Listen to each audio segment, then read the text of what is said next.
प्रत्येकानं आपण बघितलं तर शिवसैनिक राहुल सोलापूरकर याच्या घराच्या जवळ पोहोचलेले आहेत। कडेकोट पोलीस बंदोबस्त या ठिकाणी आहेत, मात्र त्यांना त्याच्या घरात सुरायचं आहे। काय करायचंय म्हणजे अर्थात पोलीस अटक झालीच पाहिजे। इथं शिवसेनेच्या स्टाईल मध्ये आंदोलन होतोय।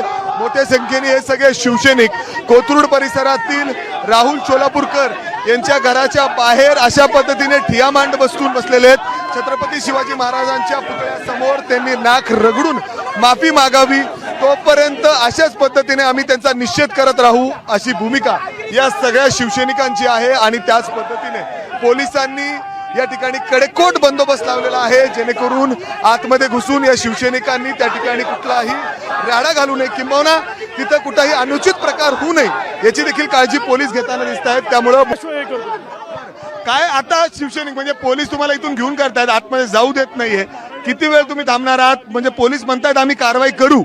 हे सरकार शिवरायांचं सरकार आहे, भाजपची परंपरा आहे। भाजपच्या जवळ असलेला प्रत्येक माणूस हा छत्रपती शिवाजी महाराज, छत्रपती संभाजी महाराज, डॉक्टर बाबासाहेब आंबेडकर, महात्मा फुले यांचा अपमान करत आलेला आहे। वास्तविक पाहता ज्यावेळी छत्रपती शिवाजी महाराज आग्र्यातून निघाले त्यावेळी छत्रपती संभाजी महाराज अवघ्या 9 वर्षाचे ते तिथं होते। एवढी मोठी किंमत या गोष्टीवर आक्षेप घेत तुम्ही आंदोलन करताय, आता पुढे काय? म्हणजे अर्थात आपण बघतोय सातत्याने आंदोलन केल्यानंतर त्यांनी माफी मागितलेली आहे, तुम्ही घरापर्यंत आलाय, पोलीस कारवाई करतील, इथं बंदोबस्त एवढा कडक असताना देखील नाक रगडून माफी मागितली पाहिजे। त्यांनी बिळात लपून बसले